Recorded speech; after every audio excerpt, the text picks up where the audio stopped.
这个就是让奥迪引以为傲的夸超四驱，这个就是夸超四驱里边的一个主要的部件，叫强轴驱动离合器。只有四驱的车型才会安装这个强轴驱动的这个离合器。离合器的安装位置是在变速箱和传动轴之间。这个离合器呢是有两个，一个输入端，一个输出端。这个输入端是插到变速箱里边，这个输出端是插到这个传动轴里边。然后呢，大家往这儿看，我转动这个多片离合器的这个输入端的这根轴，大家看一下，这边是跟着转的，但是我把这边把住它，然后我转这边，这边依然是可以转得动，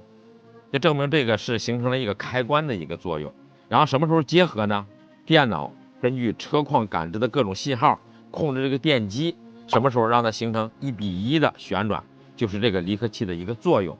这个车为什么要把这个多片离合器给它拆下来呢？就是因为它形成1:1的时候，也就是里边的钢片压紧这个膜片的时候压不紧了，造成摩擦片在里边打滑，这个车就会出现在你拐弯的时候或者直行的时候有这种吭吭吭或者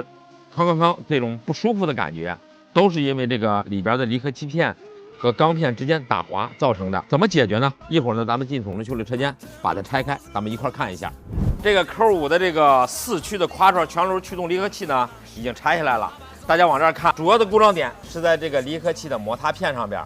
这边的硬件是不会有任何问题的，钢片无需更换，摩擦片已经是打滑了，能看得出来，上面是有迹象的。